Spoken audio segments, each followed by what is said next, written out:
Koşka spî dibêje rêveberiya Biden serokê Rusya Vladimir Putin gur nake.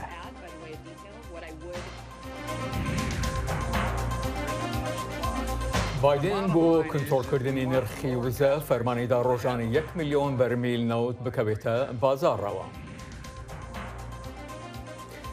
Rûniştvanên Bexdayê gazinan li dor buhabûna kel û pelan dikin.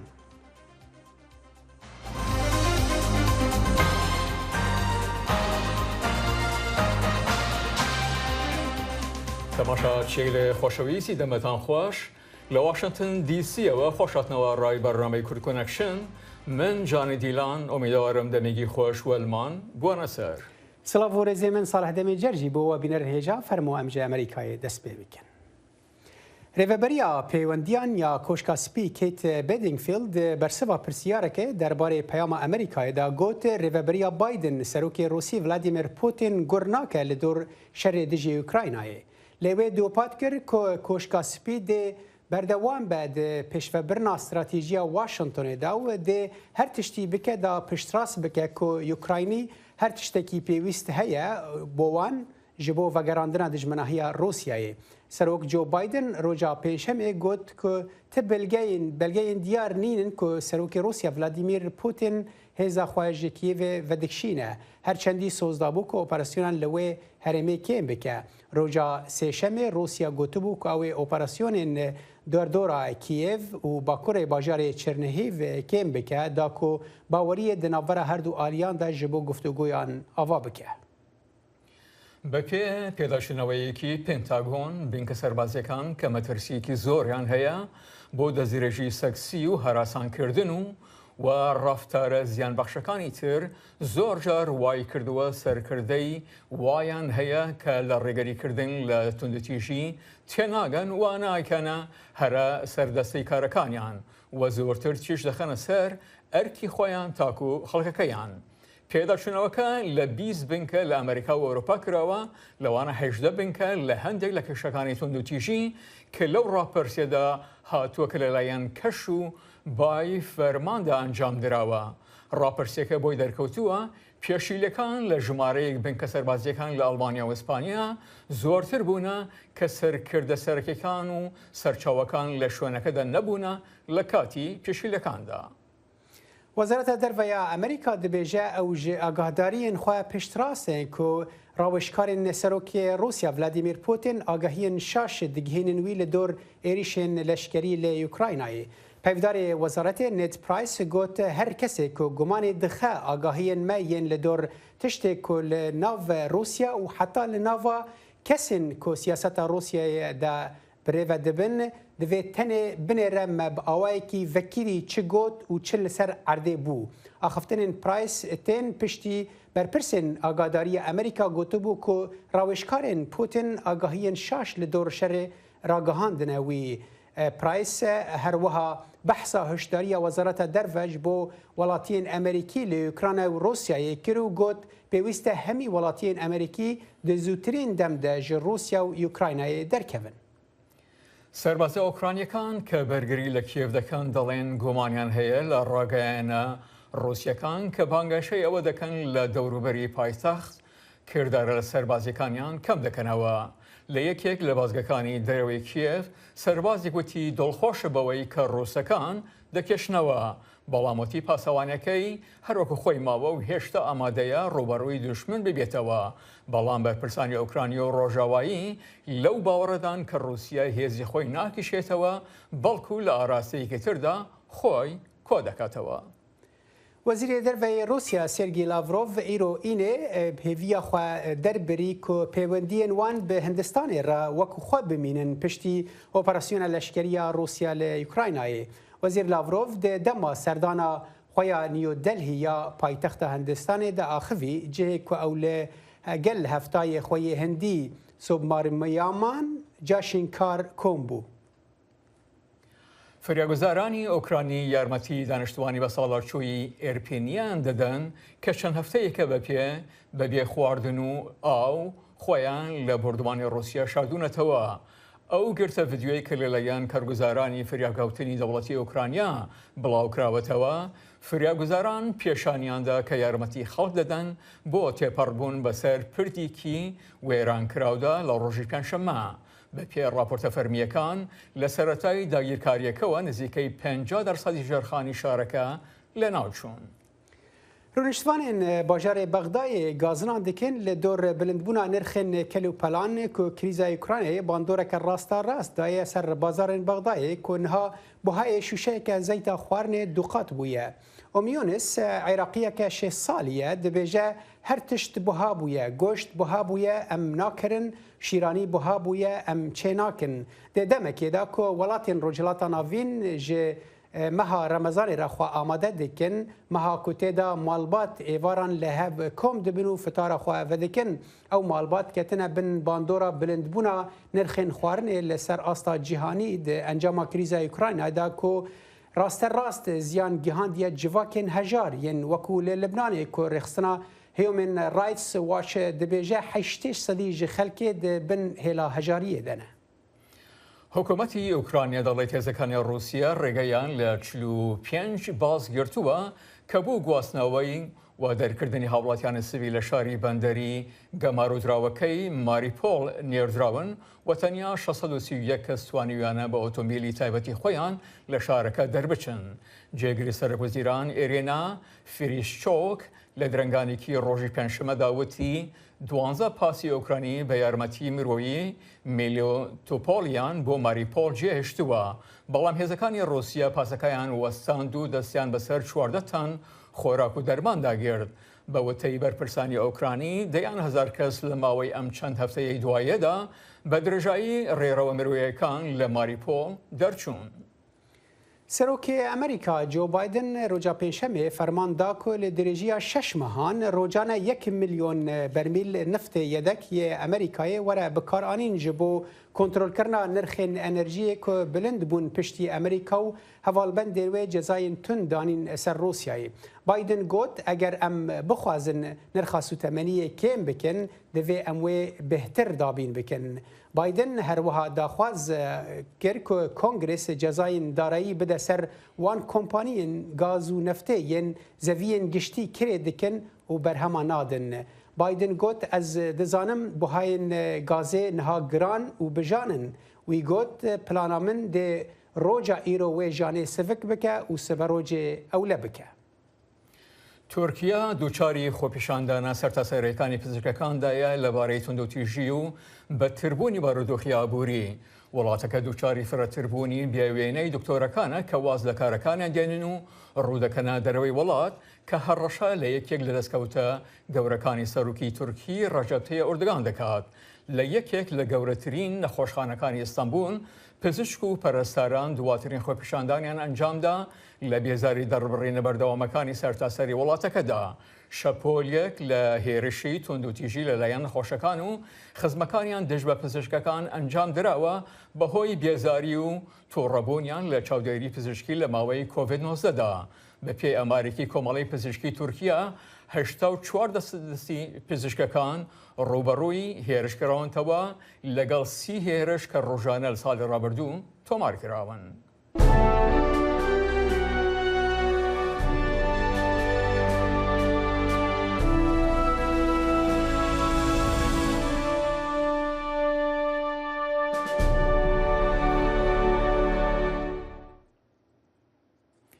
هەروەکو چاوەڕوان دەکرا دانیشتنی دووەمی پەرلەمانی عێراق بۆ هەڵبژاردننی سەرکۆمار شکستی هێنا.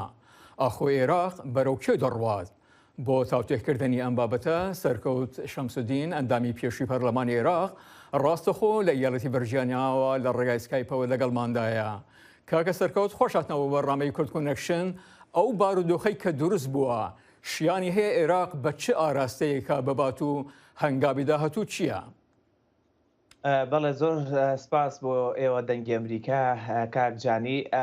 دۆخی عێراق ئێستا تقریبان لە دۆخی پێش خۆپیشاندانەکانی تشرینی 2019 ئەچێت بە حکومەی کە هەردوو لایەنی ڕکابەری هێزەکانی ناوەڕاست و باشووری عێراق هێزە شیعەکان لە ڕوبەڕووبوونەوەیەکی سیاسی توندان و ئەگەری هەیە بەرەو ملولانێ و توندوتیژی زیاتر بڕوات لەسەر شەقامەکان ئەگەر ئەم قۆناغی تعتیلکردن و تەڕاگرتنی پرۆسی سیاسی لەلایەن هێزەکانی ئەوەی پێوتە ئیتاڵی تەنسیقی چوارچەوەی هەماهەنگی بەردەوام بێت کە پێچی بەردەوام بێت چونکە ئەوان پێیان وایە حکوومەتی داهاتووی عراق ئایندەی ئەوانیش دیاری ئەکا و حکوومەتە ئەگەر بە زۆری نەپێک بهێنرێت ئەوە شتێک بە ناوی زۆرینەی شیعە نامێنێ یان بەشێک لەو هێزانە ڕەنگە بکەونە بەر شاڵاوی گرتن و ڕاپێچکردن بۆ دادگا بە هۆی ڕکابەتیان لەگەڵ مقتەدا سەدرا بۆیە هەردوو قۆنا ئەم مانگە کە مانگی ڕەمەزانە مقتەدا سەدر پشوویەکی بەخۆی یاوە بە هێزەکەش یاوە دەرفەتێک وەکو تاکتیکێک دەرفەتێکی یاوە بە هێزەکانی چوارچەوەی هەماهەنگی بۆ ئەوەی ئەوان حکوومەتی زۆری نەپێک بێن کە ئەوان خۆیان ڕەتی ئەکەنەوە حکوومەتی وەکو دانراوە تا 6 ئاپریل دەبی ئەم کێشەیەک لا ببێتەوە و ئەگەنە بۆشاییکی سیاسی دروست دەبێت لێرەدا هیچ میکانیزمێک هەیە بۆ کۆتایهێنان بنبەستە تاکە ڕێگە ئەگەر نەگەنە ڕێککەوتن بەپێ ئەو بڕیاری دادگای باڵای دەستوری حکوومەتی عراقی ناتوانرێت پێک بهێنرێت چونکە بێ سەر کۆمار لە پێش هەڵبژێردێ سەر کۆماریش ناتوانێت هەڵبژێردێ ئەگەر دوو لە سەرسەی ئەندامان بەشدار نەبن پێ ناچێت لە ئێستا دوو لە سەرسەی ئەندامان بۆ هیچ لایەک دروست بێت بتوانن 220 ئەندام بن نەژوورەوە بە تایبەتیش کە بەشێک لەم کێشەیە پەیوەندی بە ملانەیەکی توندی نێوان پارتیویکێتیوە هەیە لەسەر مەسەلەی پۆستی سەر و کۆمار و پارێزگاری کەرکووک کە ئەوەش دیسانەوە بابەتەکەیتر معقد کردووە بەڵام لە هەسەر و ئەمانەوە فشاری ئەو گروپەیە کە نزیکن لە لایانی ئێرانیەوە فشاری لایانی ئێرانیە کە دژی ئەوەیە کە یەک لایانی شیعە کە بریتە لە تیاری سەدری لەگەڵ دوو لایانی گەورەی سونی و کوردی بەشدار بێت کە تا ڕادەیەک شیعەکە ئەبێتە کەمینە ناو حکوومەتەکەیە دژی کەمبوونەوە و پاراوێزخستنی بەشێکی گەورەی لایەنە شیعەکانە لەبەرەوە فشاری ئێرانی پێچێ بەردەوام بێ ڕەنگە زیاتر ئێمە لەوە نزیکین بەرەو هەڵبژارنێکی تری پێشوەختە بڕۆینەوە و میکانیزمی دەستوریەکە بریتێ لەوەی ئەگە پەرلەمان بەردەوام بێت لەوەی کە نەتوانێت جەلسە ڕێکخاوە نەتوانێت حکوومەت پێک بێنێت بەرەو هەڵبژارنەوەیەکی تر بڕۆینەوە ڕەنگە لە ئێستایانە بەڵام ڕەنگە تا 6 مانگێکی ترە بە چاوەڕۆیەکە تا 6 مانگی تر قەیرانە بەردەوام بێت بەس کاک سەرکەوت ئەم تەنگەژە ئەم چەقبەستوەیە کە دروست بووە ئایا کوردە دروستی کردو بەهۆی پێداگری لەسەر کاندیدەکانیان و یا خۆ ئەمە شەڕی وڵاتانی دراوسێ و کەنداوە لە عێراق بەشێکی گەورەی بریتێ لە ملانەی ناوخۆی هێزە شیعەکان بەشێکی ئەوە لە ئێمە لە خولی پێشووی ئێمەش ئەم ملانەیە بەردەوام بوو و ئەمە کێبرکەیەکی تیاری سەدری و باڵی تری هێزە شیعەکانە کە هەندێکیان لە ئێرانەوە نزیکن هەندێکیشان وەکو حیزبی داعوا کە لە ملانەیەکی سیاسی توندان بە هەمان شێوە ملانەی نێوان پارتیوەکێتیش بەشێکە لەمە بەشێکە لەو ملانێ قوڵبوونەوەی ملانەکەی لایەنە شیعەکان و بەڵام لە ئەمە وێنەکەی ناوخۆی عراقە وێنە گەورەکەی ئەم ملانەیە بریتێ ملانەی هەرێمایەتی و نێودەوڵەتی وەتە ملانەیەک لە بینی ئێران و کۆماری ئیسلامی ئێران و لە بینی ویلایەتە یەکگرتووەکانی ئەمریکا و یان کۆماری ئیسلامی ئێران لەگەڵ وڵاتانی کەنداوە تا ڕادێ وڵاتانی کەنداو ئەیانەوێت عێراق بەرەو عروبی یا بەرەو عومقە عەرەبیەکەی ڕابکێشن ئێرانیش ترسی لەوە هەیە کە ئەمە بێتە هۆی پەراوێزخستنی لایەنەکانی هاوپەیمانی ئەو بە تایبەتی لایەنی هێزە شیعە ئیسلامیەکان کاکە سەرکەوت کورد لە بەغدا لە هەر پاسێکدا بێت ئەگەر پاش 30 ساڵ نەیتوانی کێشەی ناوچەدا و ڕاوەکان یەکلا بکەدەوە چ سوودێکی هەیە لەوەی لەوەی نەبێ خۆی دوو بابەتەیە بەشێکە پارتیویکێتی بە دوای بەڕاستیە بە دوای با بڵێن پۆست و هەندێک دەستکەوتی مادی و بە دوای هەندێک لە هێزەکان تریش بە دوای هەندێک لەو گرێبەستە گرنگ و گرانبەهانەی کە لە ناو وەزارەتەکانی حکوومەتی عراق هەیە ینی کۆمپانیا کوردیەکان بۆ ئاگاداری تەم کۆمپانیا زەبەلاحە کوردیەکان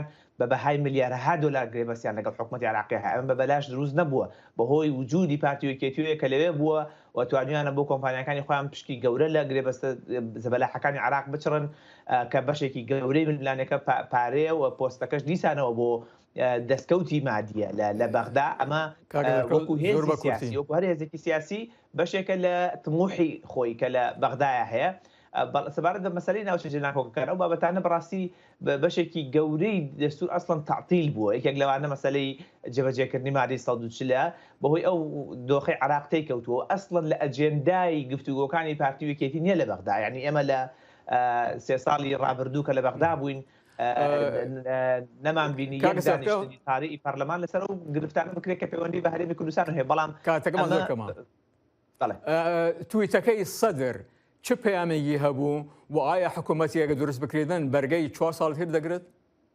نخر حكومة بالتأكيد إيطالي تنسيقي تشارتشوي همان يكبا بلين أو إلاني شيعة كان كلا درو تاري صدرين آن حكومة زورينا دروز ناكن والله ما كشيان هل أو بيكوان حكومة ببلع تاري صدرين دروز ناكن وأوان أزانا موكو تكتيك إلاني صدري تارادي بشوبا لمانجي رمضان خدان زمان رمضان بزور بيكات شالكي سياسي كان وسطيت بەچالاکی پەرلەمانیشەوە ینی ڕەنگە هەفتەیەک کەمتر جەلسە ببێت دوای دانیشتەکانی پەرلەمانیش هەڵ ئەگیرێت زیاتر وەکو پشوویەکە مانگی ڕەمەزان بۆیە ئەم پشوەیە بەکارهێنراوە تاوەکەوەی ئەو کارتەی لە دەستی لایانی بەرامبەرایە کە ئایا ئەتوانێت کوتلەی ئەکبەر دروستکات دەری بێنێ بەڵام دیسانەوە معقدکردن و ئالۆستەرکردنی دۆخە سیاسیەکەیەوە من چاوەڕێەکەم تا شەژمانێکی تریش ئەم ململانەیە لە نێوان هەردوو لا بەردەوام بێتاوەکەوەی بەرەو شەمسدین ئەندامی پێشووی پەرلەمانی عێراق کە ڕاستەخۆ لە ئێرەتی ڤەرجینیا لەگەڵ ئەماندا بوو زۆر سپاس. بەوەش.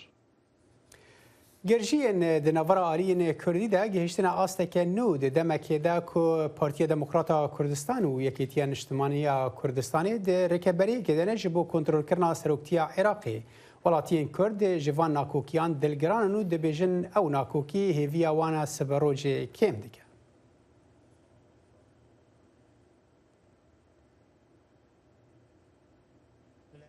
لایەنە کوردیەکانەوە تێڕوانینی جای لە نێو خەڵکی کوردستان دروست کردووە.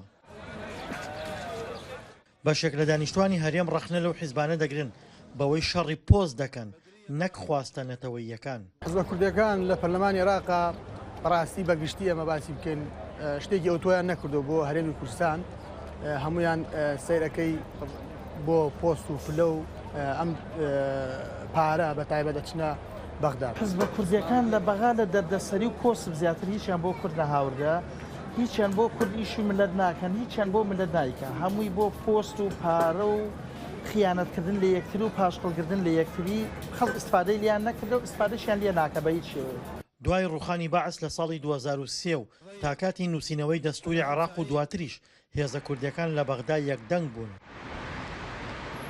بەڵام لە ئێستادا درزی قوڵ لە نێوانیان دروست بووە و هاوشێوەی هێزە عێراقیەکانی تر دابەش بوون. هەر دانانی دەستورێک بۆ عێراق ئەگەر چی دەستورەکە جێبەجێش نەکراوە زۆربەی هەر زۆری مادەکانی بەڵام هەر گرنگە و دەستورە هەر بوونی ئێمە لە عێراق و گواستنەوەی سەنگەری داکۆکی لە خەڵکی کوردستان بۆ عێراق ئەمە خۆی بۆ خۆی دەستکەوتێکی گەورەی لایەنە سیاسیەکانی هەرێمی کوردستانە لایەنە سیاسیەکانی هەرێمی کوردستانیشن و پێشتر وتم ئەتوانن زۆر شت بکەن بەڵام نەیان کردووە ئەمەش بەهۆی ئەوەی کە ڕەنگە لایەنێک بەرژەوەندی حزبی خۆی زاڵکە بەسەر بەرژەوەندی شخصی و بەسەر بەرژەوەندی نەتەوەی نیشتیمانیە لە هەموو حاڵەتێکە هەرێمی کوردستان گرنگە ئێمە هەر خلافێکمانەی لە هەرێمی کوردستان ململانێ لەسەر خلافەکەمان بکەین خلافمان نەبینە بەغداد. پێنج حزبەکە کە چوونەتە حکومەتی عێراق و هەوڵیان داوە على ئەساس مافەکانی کورد بەدەستێن لە ڕاستیە بەس تووشی مەینەتی و سەرێشە و خاک بەدەستەدان و لە ڕاستیە هیچیان بۆ ئێمە نەکردووە تەنانەت لەوێ ئەوە لە خەمی سەرۆکایەتی کۆمار و وەزارەت و مەحافزەی کەرکووک بوونە لە ڕاستیە هیچ خەمی ملەتی کوردیان نەبووە. هێزە کوردیەکان تەنها لە هەرێم و بەغدا ناکۆک نین بەڵکو ململانیان بۆ ئەو ناوچانەش گواستوەتەوە کە لە نێوان هەرێم و بەغدا کێشە لەسەرن. حیزبە کوردیەکان ناتوانە بە درێژایی ئەو 13 ساڵەی لە کەرکووک و خانەقین لە دوا حکمیان بەدەستەوە بوو لایەنە خزمەت گوزارەکان دایرەکانیان بەدەستەوە بوو ناتوانێت خزمەتێکی باشی هاوڵاتیانی کورد لەو دەڤەرە و پێکاتەکانی ترکن بۆی بتوانن هیچ نەبێت لە کاتی دەنگدانە بە ئەمتیازاتی ئەو خەڵکە بتوانن دەنگێکی باش سۆگرکەن بۆ کورد و بەتایبەت ناوچەدا بڕاوەکانە. شێوازی بەڕێوەبردننی هەرێمی کوردستان تەنها جێی گلەی و گازندەی هاوڵاتیان نییە بەڵکو هێزە حکومڕانەکانیش لە دۆخەکە ڕازی نین و یەکتری بە هۆکاری قەیرانەکان تۆمەتبار دەکەن. دڵشادنوەر دەنگی ئەمریکا گەرمیان. یاریبان سعید پاڵۆرای دکتۆرا چەند ڕۆژەمە پێش لە زانکۆی جۆرج مێشسن داکۆکی لە تێزەکەی کرد کە ئەلبەتە ئەمە لە ڕێگای ئینتەرنێتەوە بەڕێوەچوو و تێزەکەی لەژێر ناونیشانی کاریگەرەکانی نەوت لەسەر گروپە جیاخوازەکان لە ناوچەکانی بەرهەمهێنانی نەوتدا بوو. پێداچوونەوە بە تێزەکەی بە تێزی دکتۆرەکەی هەوەروتمان لە ڕێگای ئینتەرنێت ئەنجامدرا و هاوکارمان دەخیلی شەموو لە ماڵی دکتۆری ئێریڤان بوو کە بیگومان لەمە دوان دەتوانین بە دکتۆر بانگی بکەین ئەم راپۆرتەی بۆ ئامادەکردوون. بەرامبەر کۆمپیوتەرەکەی لە ماڵە پچووکەکەیدا لە پێشدوو کامیرای دەنگی ئەمریکا و تەلەفۆنی هاوسەریدا یاریڤان سەعید داکۆکی لە نامەی دکتۆراکەی دەکرد. کاریگەری نەوت لەسەر گروپە جوداخوازەکان لەو هەرێمانەدا کە بەرهەمهێنەری ئەم کانزایەن ناوەڕۆکەکەی بوو.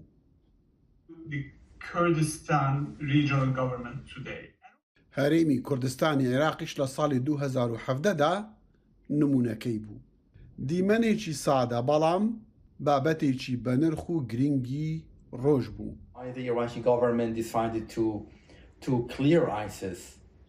ماندووبوونی 6 ساڵی خوێندن لە زانکۆی جۆرج مەیسنی ئەمریکی لە سیمای ئەم گەنجە کوردە هەڵەبجەیەدا دیار بوو، بەڵام بەرئەنجامە ئەرینیەکەی هەموو ماندووبوونەکەی ڕەواندەوە. Congratulate Dr.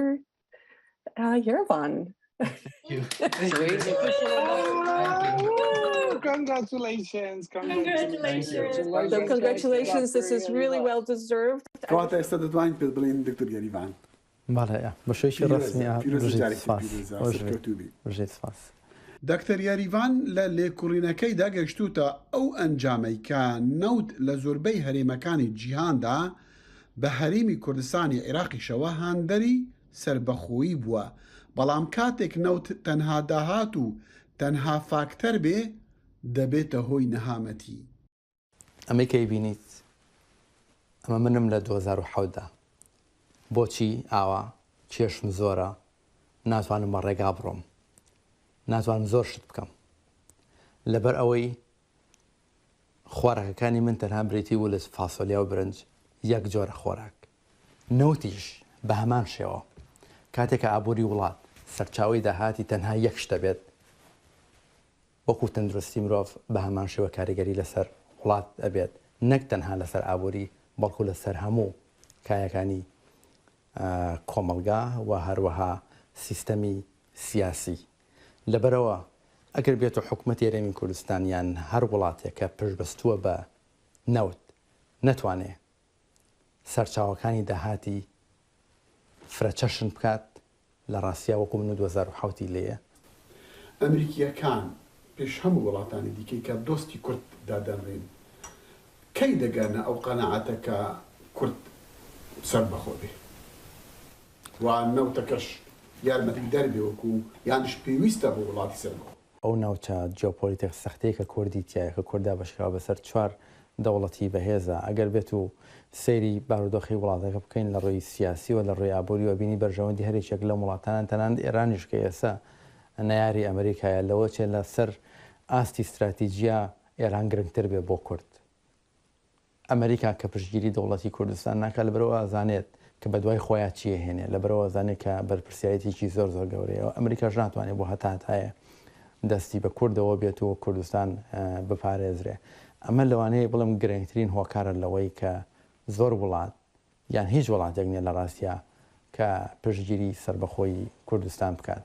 واگەر بێت و لە داهاتوە و گۆڕانکاری ببێت لە سنووری هەموو وڵاتەکان لەو ناچوانی کە کوردی بەسەرا دابەش بووە، تەسەوڕەکەم یعنی سربەخۆی کوردستان ببێ بە ئەگەرێکەوە دواتر پشتگیری هەبێت. داکتەر یاریڤان 8 ساڵی بوو کاتێک شارەکەی هەڵەبجە ببوو ئامانجی بردومانی کیمیایی ڕژێمی سەدام. لەو کاتەوە ژیانی ئاوارەیی ژێر چادر و پەنابەری بووە چارەنووسی، بەڵام هەمیشە چاوی لە ئایندەیەکی گەشت بوو. بێگومان ڕۆژێکی تایبەتە. یاریڤان هەمیشە حەزی لە پێشکەوتنە، چونکە زۆر کە من ئەو کەسانی کە بتوانن بیانەوێ لە ژیانە نەک هەر ژیانی خۆیان لە ژیانی خۆیانە چیان بەسەر هاتۆ بیکەن ببن بە نمونە، ئەیانەوێت چواردەور و کۆمەڵگەکەشیان چاوی لێ بکەن. بۆ نمونە ئەو کاتێک کە سەعیە کرد من ئەچووم لە جامیعەکەی مناڵەکان مەبرد لە مەکتەبم هێنانەوە ئەچووم لەگەڵ یادانیشتین خواردنەکە مەبرد بوو ئەوەی ئەو لە سەعیەکەی دوور نەکەوێتەوە، ئێمە ئەچووین نانەکەمان لەگەڵ خوارد و پاشان نەگەڕامەوە. بەدڵنیایەوە پێشکەشم کردەوە بە هاوژین واڕوا دایک و باوکم. وەک وەفاداریەکیش دەکتەر یاریڤان بەرهەمە زانستیەکەی ئەکات بە دیاری بۆ هەموو قوربانیانی کورد کە ساڵانێکە دەناڵێنن بەدەست ئەو ڕژێمانە کە بە داهاتی نەوتی کوردستان خۆیان بنیاد ناوە. ایرو یک نیسانی لباجار قامشلو ججنا اکیتو یا سوریانی هات پیروز کرن. آهنگا ججنا اکیتو هفبش عالی هر دو پارتین سوریانی و هاتل دارخستنو سوریانی قامشلو هیویدارن کو او ببا ججنا آشتی جبو سوری. پامنه ریمل قامشلو آگاهیم بهتر هنه. ایرو یک نیسانیه. پیکاته این سوریانی آسوری لروجلاتی باجار قامشلوی ججنا اکیتو پیروز دکن. لأکیتو نونرین پارتیین سیاسی سازی و ریخستن سیویل بشدار بون. درباره اکیدو ده هفسروک پارتیا یکتیا سوریان سنحریب برسوم دیار کرگو وک پارتیا که سوریانی هر دم جبو بدست خستنا آرمان جان و مسوگر کرنا مافی گل سوریانی د سوریه ده تیدو گوشن. هذا العيد ورموز ام به هالكفتا و ججنا اکیتو سرسالا گل سوریانی پیروزباهی و سلاوین خواه پیشکشی همو گل سوریه دکه. دوی ججنه او وک سمبولین و ججنه دا ام بانگ له همو هزین سیاسی ل سوریه دکن کو پیوستت نوبرا خدا لهو بکن جبو بداوکرنا آزارین گل سوریه. ججنا اکیدو یا و سالیجی هفبش هات پیروز کرن جالی هر دو پارتیین سوریانا و ین سیاسی. برپرس ریخستنا سوریا دموکراتیک ل سوریه داوود دیار کرگو او هیوینه آشتی و آرامی ل سوریه پیکوره. نرجو ام هیوی دیگن کل سوریه آشتی پیکوره آشتی و حسکرین سر بکوه. ججنا اکیتو ده وک ججنا سرسالا سوریانی کلدانی آشوری تناسکرین لهرمن به کرنوالک فلکلوری هر سال تی پیروز کرن. جنا سریانیا بناو حنان حنه جهلا خوه ججنا اكيدو بيروز كر. ام في ججنه لهمو مالبات و خزمن خو بيروز دكن. دفي ججنه دا فولكلور سورياني و كلداني پیشکشی گل خود دکن و دیروکا خو به جهان ددن ناس کرن. هجایا گوتنه یگو لسر استاباکو رجلاتی سوریه دو پارتیین سیاسی نونرتیا سوریانیان دکن. یک جوان پارتیا یکتیا سوریانان گوجه خو دناوا ریوبریا خو سر آباکو رجلاتی سوریه دگره. و ریخستنا سوریا دموکراتیک لسوریه گو اوجی جه خو دناوا اپوزیسیونا سوریه ده دگره. لتوی گو سیاست وان دوری هف کریه اکیدو وان تینگل هف. زانا عمر دنگ امریکا قامشلو. که جانی او یعنی براستیجی گلکی نزیکی کردانج هر نزیکی لناو کردانج دیجین که یعنی جلو برگی وانجی سوریین سوری وکو کردانن وای راسته. بینر هجال لور کرد کنکشن بداویته تا جاره کدن هر شادو بختور بن. بمیره خوش.